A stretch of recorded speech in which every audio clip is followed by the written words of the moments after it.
Hey, everybody, and welcome to Product Happy Hour, where you can go to happy hour with your favorite product people. That's us in your sweatpants. It's been a while. Good to see everybody. Yeah. We are product folks here to share what we've learned, often the hard way, over great drinks.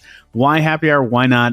It's the best way to get the inside scoop from grizzled vets with the scars to prove it. Thanks for giving us a listen. The best ways you can help us keep this party going is to head to our website and subscribe at producthappyhour.com. And please consider supporting the show with a paid subscription. It's either $5 a month or $30 a year. That's literally one Starbucks latte a month or one DoorDash order a year to keep this sucker going. Finally, please subscribe on Apple Podcasts, YouTube, Spotify, or wherever you get your podcasts for easy listening anywhere, anytime. With me, as always, is Ira Jo Hall. Hey, Ira, what's happening? Hi, I am so happy to be back. I feel like it's been a long time since I've actually taken the time to pour my alcohol into a fancy glass instead of just drinking it straight from the bottle.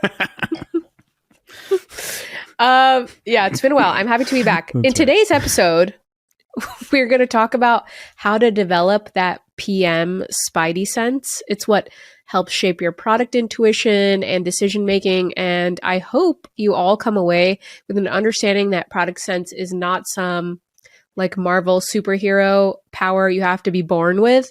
It's actually a muscle you can develop. And there are some super practical things Ajay and I did to help develop our intuition and become more capable product leaders. And we're going to drop all that hot knowledge on you today. Yeah. So if you decided to listen to this episode, you'll learn how to prime your heart and mind to think and lead like a product manager.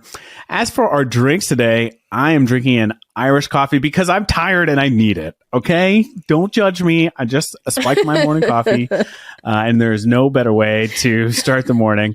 Ira, that looks like fancy glassware, just like you talked about earlier. So I'm guessing it's like a gin something. Yeah. This is like gin with a splash of gin and then garnished with gin. Don't judge me. I just like what I like. All right. Okay. Well, today's drinking game word is intuition. So if you hear us say intuition, take a swig of that cocktail if you've got one, or your morning coffee. Maybe you're driving into work, and play along with us. Let's roll into the episode. Sound good? It is an excellent topic. And I want you to know that a lot of people have misconceptions about product sense, which is why this episode is very important. And I think it's kind of the shiny, vague object that when you like look at a product manager and you're like dazzled by their ability to predict how this metric might move, or they have these cool feature ideas, or they make good decisions about what to prioritize. A lot of that comes from developing product sense. And yeah, like I said, there's a misconception that it can only come from years of experience, or you have to be some like, sweaty, grizzled veteran like us. It's complete bullshit. Product sense can be developed, and it's all about how you approach the world, not just your job. So yeah, I think we should get into it. And maybe we start by defining what it is. Product sense refers to a product manager's ability to understand what customers want and need, and to translate that understanding into successful products. It involves a combination of intuition, creativity, and analytical skills. That seems pretty important, right? Yeah. I mean, how do you practically apply that, though? In tons of ways. But if I had to summarize, having strong product sense, it really lets us make informed decisions about what features to include in a product, how to design and develop it, and how to position and market it. It also helps us identify opportunities for innovation and to stay ahead of the competition. I liken it to we were talking about this earlier. It's kind of like your spidey sense. It's especially useful when you don't have as much to go on. Like maybe you don't have the perfect user research, or, maybe you're building from 0 to 1. And, when you're doing those types of activities, product sense really comes into play, right? Yeah. You're like out of quant and you're like, okay, rely on my intuition. Whoop, drink. Mm-hmm. No, you did it.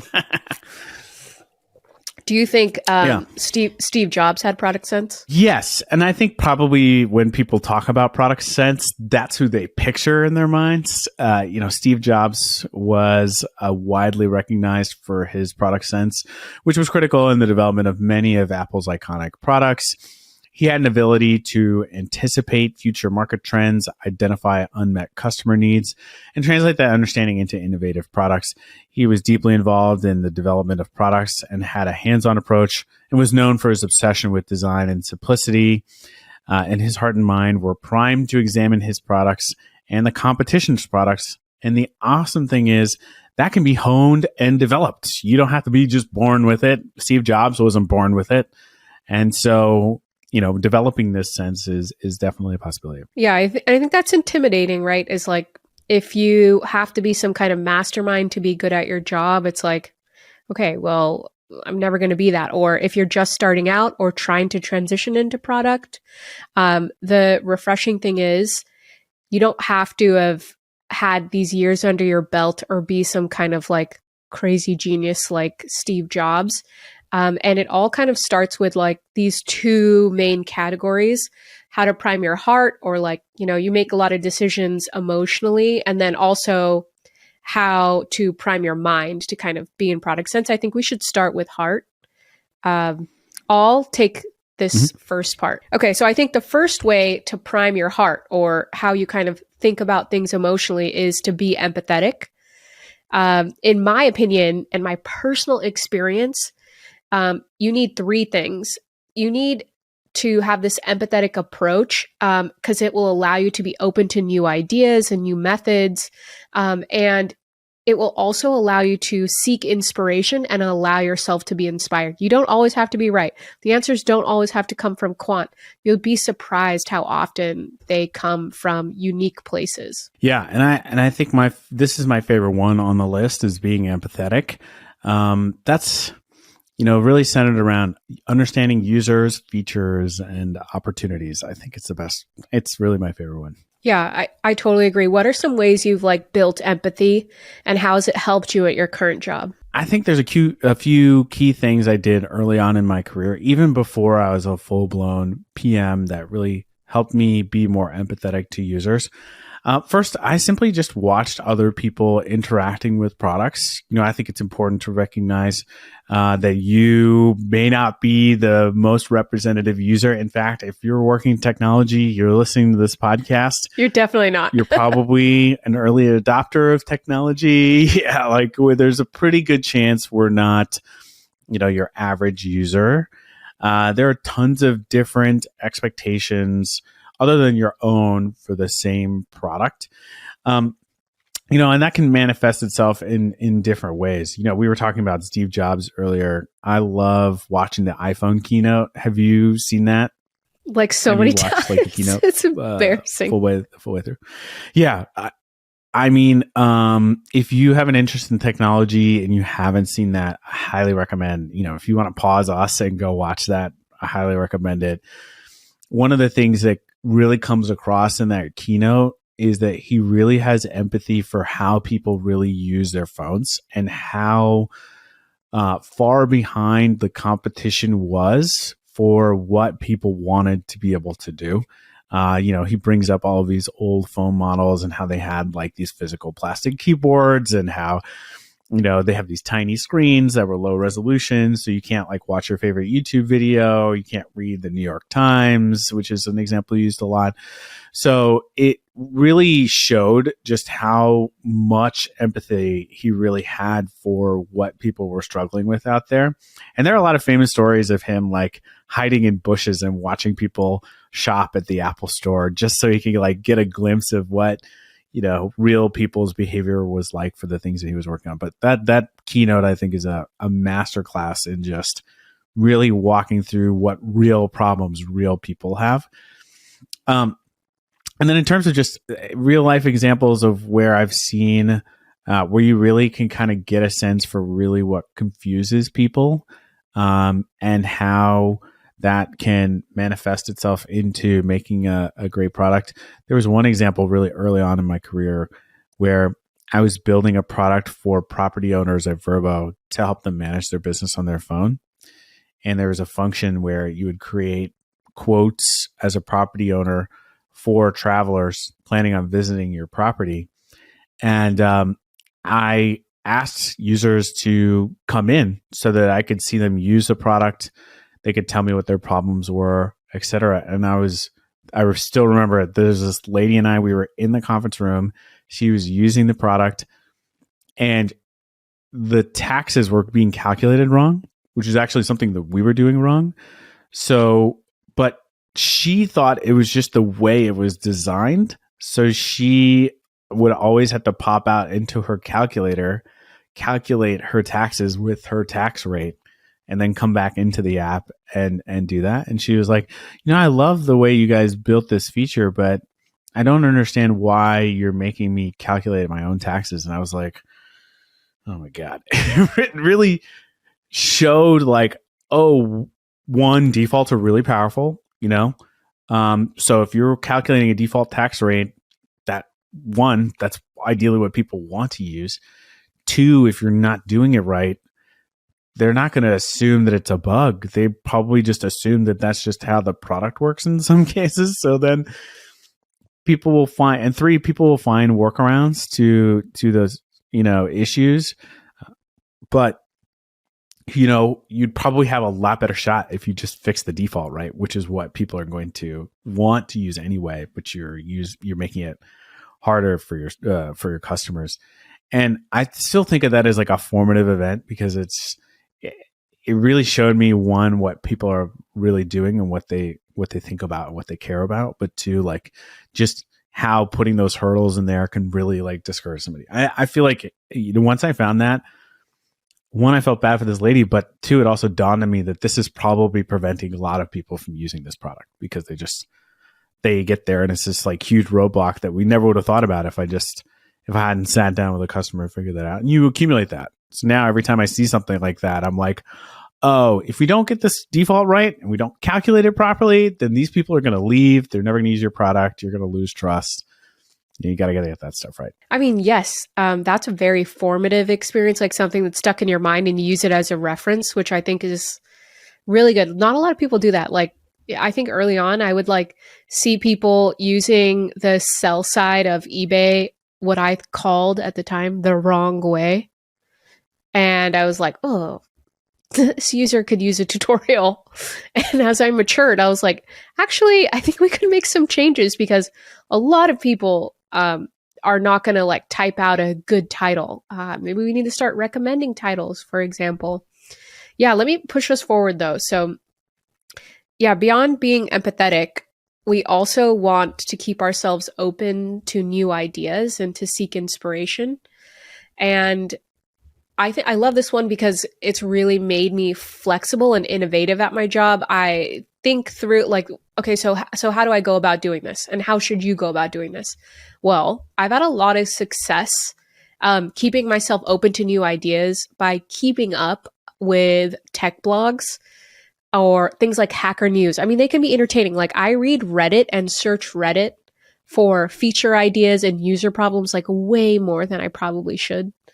I also use it just like personally, but yeah, I think that's a good way to stay fresh is like, if you see someone else solving the same problem a different way, that gives you a little bit of fodder, for your own app or just knowing that there are different ways to solve the same problem is really freeing because it can prime you to be a little bit more creative at problem solving and solutioning when your back's up against the wall. The second thing is I also like to cross-pollinate product ideas. That's just like my fancy term for literally finding someone in a completely different industry, like a nurse or someone in finance, and ask them how they would do X. I've been doing this a lot lately because if you listen to our last episode, you'd know that I just joined a new job at TikTok looking after search. And so I've been doing this thing where I will ask like a non-tech person to watch a TikTok, and then I'll ask them like, okay, what keyword would you enter if you wanted to find this video or this type of content on Google?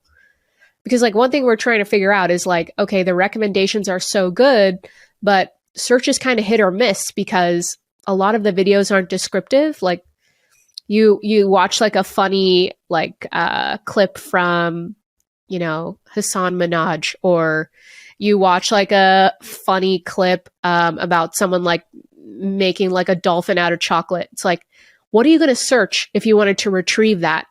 And when those videos don't have a ton of content, you know, it's hard. They don't have keywords. The search experience can't extract that video and pull it up. So I'm literally asking my dad. I like show him a video of like how to clean a cast iron skillet. And I'm like, Dad, okay, what would you search if you wanted to find this exact video? And he like tells me something like super crazy, like how to clean disgusting dishes. I'm like, Dad, that's not going to bring up the skillet. He's like, but it's a disgusting dish. And like, that helps take me out of my mindset, which is like very mechanical, like text matching and TF-IDF and all these search features that are already in my mind. Just like a user like my dad expected to use search in a conversational way and way more abstract than a machine would figure out. And that kind of like helps me keep my mind open to like developing features that are more in tune with the way different people think. That's pretty interesting, right? Yeah, 100%. I mean, I think that type of work is really, really helpful. I think we get some of that also when you're checking out other products and you see how they handle those types of things. It can be really, really helpful to build that skill set up, right? Because then you see like, oh, okay, so they're dealing with that ambiguity by doing X, Y, Z, or maybe you use like, you know, or there's like a pre-fill, like in that case, maybe there's like a pre-filled like cleaning cookware option. Yeah. And you click on it and then it takes you to some sort of genericized algorithmic view. Exactly. We're totally in our own heads, and getting the perspective of other people is going to help broaden the way you solve problems. Another way I stay open to new ideas, like within my role, is to encourage experimentation. So, you know, in search, we have to run experiments. It's kind of like how you improve an algorithm. But even if you're not in a search function, or if you're not a PM yet, let's say, you know, you're working at a bank and you have an idea for how to improve a workflow or a process. Encouraging experimentation or having an experimentation culture, like how would I test this assumption, can be so huge, because it can kind of change the way you understand different problems and solutions. I quite frankly think like setting up mental experiments, like, okay, how would I test this in my product? Or how would I test if this skincare actually works? I'm literally running that experiment right now. I paid way too much, Ajay, for like this like medical grade like skincare to help with some of my like blemishes. And I was like, all right, for a fucking week, I'm just going to do one half of my face. And I'm going to see if it gets better than the other side, because I'm always like, did this work, or was it just like my skin cleared up on its own, or because I took my vitamins, you know? So I'm just like, okay, I'm just going to use it on half of my face. It's day 9 and I haven't learned anything yet, but fingers crossed. You're really dedicated to the idea of experimentation, which I love. I'm totally here for it. That's a real dedication right there. I mean, I really do love experimentation. I mean, you learn so much from not only when your experiments succeed, but when they fail. And I think it's really critical for developing that product sense. I mean, you know, all too often you run into stakeholders in your organization, leaders that are 110% convinced that whatever feature or change that they want to see happen is going to work. Yeah. And experimentation is like a cleansing fire. It really just burns down all of the things that you think are going to work, you believe in your heart of hearts is going to work, keeping with the theme, and they don't. It's because experimentation gets your ideas in front of real people. And real people don't give a shit what your strategy is. They don't give a shit about what wonderful idea is or how much work went into it. Yeah. They care if it meets their needs or not, and if it works or not. And if it doesn't, you're going to find out real fast. And that sort of stuff sticks with you. It's just up there, totally. Right? It's just like when you get feedback, you're like, always hear it in the back of your head when you're thinking about building something. You're like, I ran something like this, didn't work. Yeah, totally. So, and also being open to feedback. So we've said this before, but it's worth repeating. Good ideas can come from anywhere, and hearing how your product or any product out in the wild failed or succeeded is an excellent way to develop a sense of how different features impact different users. So wonderful, wonderful points. I want to transition us into how to prime your mind to build product sense. I've tried tons of strategies, and there are some that have really paid dividends. Does that sound good? Yeah, I say let's go for it. And intuition, because I'm thirsty. Oh, yeah, you did it. I'm thirsty too. This gin is so good. It's Japanese gin. Really? Man, that So sounds good. amazing. That makes me really just want to go to Japan. I don't know if it's because we've just been cooped up in our house 6 weeks Trying to with a baby, ourselves. but I'm ready to go to Japan. I'm ready to go to Japan right now. Let's go. Okay, take it away. My top 3 mindset hacks for developing product sense are all interrelated. 1 through 3 are be curious, 1. 2, deconstruct products and evaluate success and failure, or 3. These have helped me so much. I want to share my process for deconstructing products because being rigorous about it has helped me take my learnings and be able to actually apply them. I use a method called the product teardown in order to identify, hey, we did it. Nice. In order to identify areas for improvement and innovation. It's like we were talking about earlier, taking these products and seeing how they've really solved problems, how they've been successful or not successful at certain things is really helpful. Okay. Walk me through your teardown, because are you methodical about it, or are you just like willy-nilly? Here's what I would say makes a lot of sense, and then walk through the specific components. But the way I like to do this is, if there's a product out there that I want to evaluate, I have a tendency to just kind of jump right in and start poking around first and kind of getting a feel for things. But then I refer back to a framework to kind of fill in the gaps of what is important to understand when tearing down these products. So I have a tendency, and everybody can do it differently, I'm sure. But I have a tendency to like jump in, start poking around, start messing with things, and then start progressively filling out this this framework. Whether if it can only happen in my head because I only have a certain amount of time, that's fine. But ideally, you'd be able to write it down and really kind of process what you're seeing. So here are the main areas. Identify the main components. Do this by breaking down the product into its main components, such as features, the user interface, and overall user experience. If it was an app, for example, you could look at the menu and settings and interface and steal those labels. Then analyze each component. Look at each component in detail and take note of any strengths and weaknesses.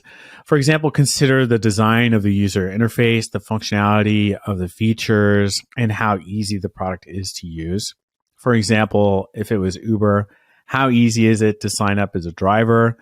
If it's a fantasy football app, how easy is it to evaluate your rank that week? For example, things like that. Next, identify unmet needs. Look for areas where the product falls short or where there is room for improvement. Identify unmet needs of the customer and think how you can address them in your product or in this product too. I found it's a really helpful exercise to do this, both for what's unmet, but also what this app is doing really well. So I think if I could add one more thing, it would also be, where is the app really succeeding? Where are they really killing it, and why are they killing it? And it kind of gives you some insight into just how others successfully solve user problems. Then if you're working on something comparable, compare it to your own product. Identify any areas where your product can learn from the competition and think about how you can improve your own product to better meet the needs of your customers. And this is super helpful to do. You can do it on the fly. You can really sit down and start writing product documents. It's really kind of up to you, but I like to do it as just like a bulleted list of like, oh man, here are all the things I learned for this product that are things that they did poorly that we could do better, or things that they're doing really, really well that we could apply in our own product. Last but not least, I like to look for opportunities to innovate and differentiate my product from the competition. Think about how you can create a unique selling point or feature that sets your product apart. Doing this is the difference between being a product critic and developing product sense. You're actually using what you learned to reshape or shape a new or existing product, not just complaining about shitty UX, right? I think what you just described is like an elevated pro-con list. Like if you just make a pro-con list about the Uber app, then you have a pro-con list. But if you want to have product sense, you're taking those cons and you're saying like, okay, are these my cons or are these unmet user needs? Like who's the key user? Yeah, I'm never going to drive for Uber. But if I was a driver, is this helpful? Is this, could this be improved? And then saying like, okay, what might I do to improve this? And then how might I set up an experiment to evaluate if my thing is better? Like that is how you prime your mind and heart to be a PM. There is a fine line. Like I have friends who are just hypercritical about everything. That is not having product sense. Like going to a fancy restaurant and complaining about every dish. That is not product sense. Product sense is like evaluating what you would do differently or who might this be beneficial for other than yourself, or how might this hurt the competition or create a strategic edge, if you will. Anyway, I think that was amazing. I think we should recap our strategies. 100%. Let's do it. One thing I'll mention before we go into the recap and bring it home is that this is what some of the best product managers are doing, but also this is what a lot of the best companies are encouraging product managers and product teams to do. For example, when I was at Vrbo, we used to do these teardowns a lot. Actually, our CEO, our product teams were encouraged, and he regularly participated in the process of doing product teardowns as a team and discussing them as a team, working through them as a team as a workshop. So this is what happens internally. It's to your benefit to do this on your own, and it can be fun. It doesn't have to be like, I have to sit down on my computer and do this product teardown. It should be something that you're excited to do. And when there's a new product coming out, check it out. Do this exercise. You don't have to be, sitting at your table doing it for 3 hours. You can do it on the fly, 15 minutes when you're waiting in line for something. That's how I do it. I don't know about you, Ira. I'm sure you do something similar, but every time something new comes out, like it's out there. Well, if something new comes out, you get a lot of screenshots from me. I'm just like, yeah, look at this thing. It's incredible. He's bought it. He's marketed it. He's like, oh, I wish I had this. Well, I should say I know a lot of you listeners are transitioning into product or product adjacent. If you're not working on a product, there's absolutely no reason you couldn't do this on the stuff that you do work with regularly. Like, I know I used to work with a former engineer who was hoping to transition into product. She was like a mom, and her kid got some new remote software, like, school online courses. And she broke that down beautifully. Like, hey, like this is what they did well. This is what I think they could improve. It would be better. Parents could help their kids more if this was available. So it's totally possible to not have years of experience being a product manager, but have really, really good product sense. I'll end with a quick story, and then we'll recap through the ideas. But I bought the first iPhone. I'm sure a lot of people listening, either you were one of those people that bought the first one, or you made fun of a lot of people that bought the first one. And I get it. It was, if you look back on it, it didn't have exactly what it needed. It was kind of like a rich person's toy and stuff. And I did spend a lot of my first job income to buy it. And I enjoyed it. But looking back on it, it is an exercise in building product sense, because I had the very first smartphone. I got a chance to see what that experience was like. You get to play with a lot of the apps and understand the technology. Mm-hmm. When you're doing those types of things, it might seem like a waste of time on the surface, but really you're just building up that muscle of like, here's what this device does. Here's where it's succeeding. Here's where it's not succeeding. What can we do to improve it? Often I like to think of those ideas and then see if they roll those ideas out later on. Yeah. Maybe you think like in the early iPhone case, man, this thing really needs 3G. It's on the Edge network. That's insane. Then they roll out 3G and you're like, yeah, I got it. That's good. It's a good like confidence builder. Yeah. So that when you need that muscle, it's there. You've been working it out for a while. You're not just building it from scratch, which is something that's really hard to do unless you're in the practice of it, you know? Yeah, that's a great way to gauge if you've got good product sense, is that you start to predict new features or upgrades. Excellent. All right. So let's recap. First and foremost, we need open hearts and focused minds to develop product sense, not years of experience, not some fancy degree. And again, you do not have to be Steve Jobs level genius. And by open your heart, I mean these three things: be empathetic, be open to new ideas and methods, encourage experimentation, and seek inspiration and allow yourself to be inspired. And to focus your mind, be insatiably curious, deconstruct products methodically and evaluate them against other products. Don't just complain about them or, fanboy the hell out of them. And then, use this use this approach to create this product muscle by not just doing it at your job or just doing it for tech products. Do it for everything. Do it for your kitchen knife. Do it for your car. Don't do it on people, but I mean, that's a possibility. Anything that I missed? No, that's perfect. I hope y'all learned a lot from our conversation. And as always, if you have questions, just drop them in the comments. Last but not least, I have a product breakdown to share, formerly known as a cool product thing and recently branded to, I don't know what we should rebrand it to. Obviously comments are appreciated. I haven't thought about it. Maybe product sense. Let's see. Something. Product sense workout. Product sense gym. Product sense bootcamp. Boom. All right. Okay. All right. Hey, you heard it here first. Product Sense Bootcamp. Okay, cool. All right.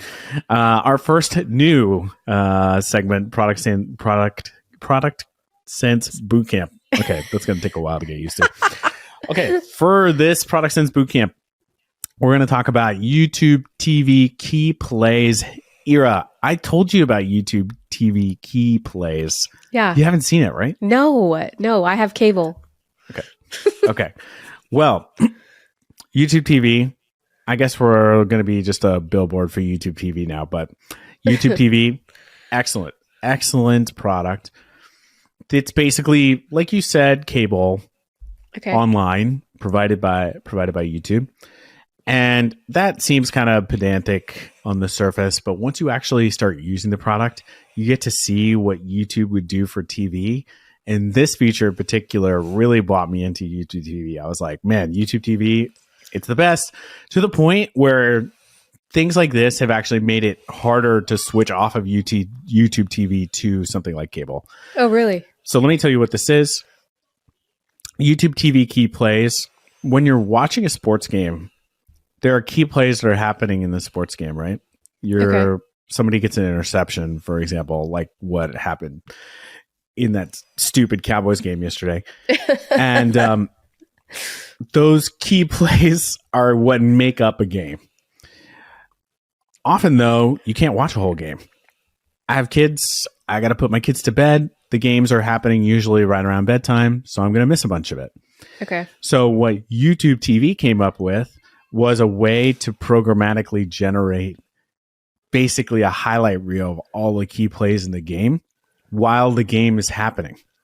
So instead of having to wait until the end to get the highlights on YouTube or something, or instead of having to watch the whole game through for 4 hours, YouTube, through its data analysis and collection, figures out what the key plays are and allows you to catch up to the live part of the game through those key plays. So instead of watching the 2 hours of the game that you missed, it just says, here are the 11 key plays that happened that you missed.